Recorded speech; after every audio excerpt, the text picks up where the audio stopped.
Hello everyone, আসসালামু আলাইকুম। আপনারা সবাই কেমন আছেন? আশা করি ভালো আছেন। তো সকালবেলায় দেখতেই পাচ্ছেন যে বালি ফেলতে চলে এসেছে। হ্যাঁ, আমাদের একটা বাথরুম ঘর হবে।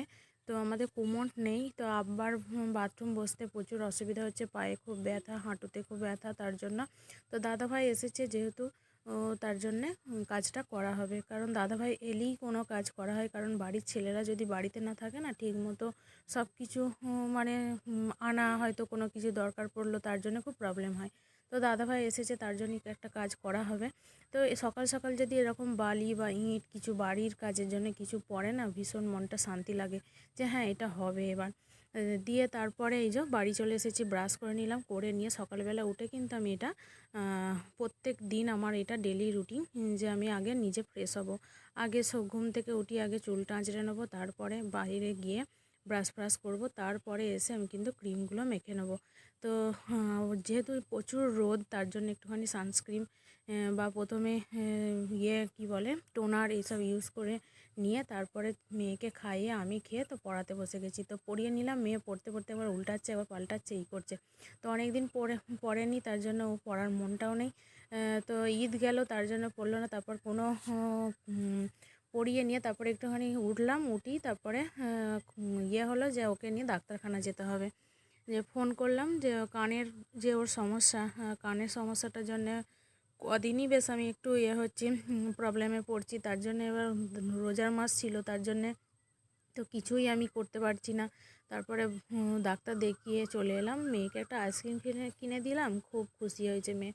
তারপরে বাড়ি চলে এলাম, মা দেখলাম ভাত করে রেখে দিয়েছে, তো আলু সিদ্ধ ভাত মেয়েকে খাইয়ে দিয়ে আমি এক মুঠো খেয়ে নিয়ে তারপরে বাড়ির কাজে লেগে গেলাম। তো রান্নাঘরটা অগোছালো, যেহেতু অগোছালো করে রান্না বসালে কিন্তু একদম ভালো লাগে না।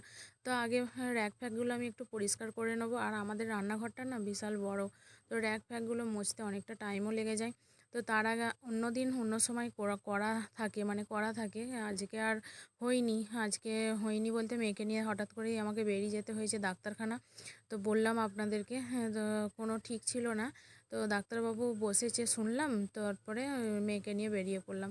তো সব কিছু আমি এখানে মুছে মুছে মাছে নিয়ে তারপরে রান্না বসাবো।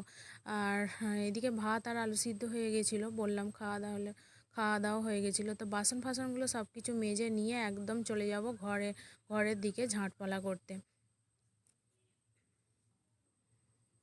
তো মা আসছে মাঝে মাঝে ওই আর কি নল থেকে একটু করে পানি নিচ্ছে, তার জন্য মায়ের হাতটা মাঝে মাঝে দেখা যাচ্ছে। আর মা বলছে দুধের হাঁড়িটা আগে মেজে দে, দুধটা বসিয়ে দিই। তো অনেকটা দুধ ছিল, মা বললো যে দই বসাবো, তাহলে দুধটা ফুটিয়ে নিই, দে হাঁড়িটা আগে মেজে দে। আমি বললাম হাঁড়িটা নয়, সবই মেজে নিই। তো সব মেজে নিচ্ছি, আর মাও মাঝে মাঝে শুধু আসছে। তারপরে মায়ের মাথায় হেনা লাগিয়ে দিলাম, সেগুলো আর ভিডিও করিনি। তো মায়ের মাথায় হেনা লাগিয়ে দিয়ে তারপরে এগুলো সব কাজগুলো আমি করছিলাম। তো বেসিনটাও আমি ভালো করে কিন্তু পরিষ্কার করে নেবো। রোজকার যদি হাঁড়ি বাসন মেজে নিয়ে বেসিনগুলো যদি এরকম রোজের যদি মেজে নেওয়া হয় না, তো গ্যাস গন্ধও থাকে না। কারণ এতে তরকারি বা ভাত ফাত সবই তো একটা দুটো যাই হোক যায়, তো কিন্তু এটা যদি মাজা না হয় খুব গ্যাস ছাড়ে, গন্ধ ছাড়ে। তো তার জন্য মেজে নিলাম, একদম চকাচক হয়ে গেল সব। আর এদিকে ঘরটা আমি ঝাঁট দিয়ে নিচ্ছি, ঘরটা ঝাঁট দিয়ে নিয়ে মুছে নেব।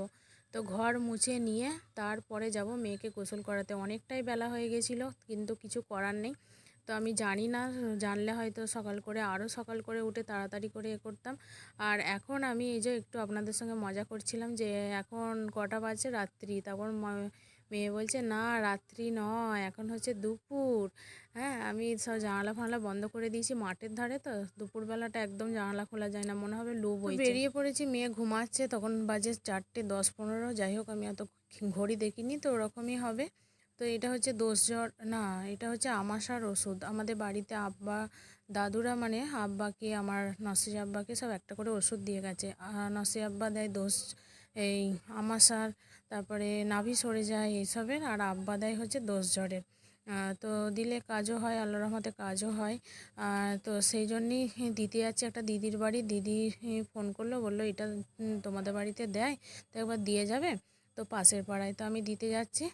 তো আর ভিডিও করা হয়নি, আর ভিডিওটা আমি আপলোড করব আজকেই। তো তার জন্য ভিডিও এখানেই শেষ করছি।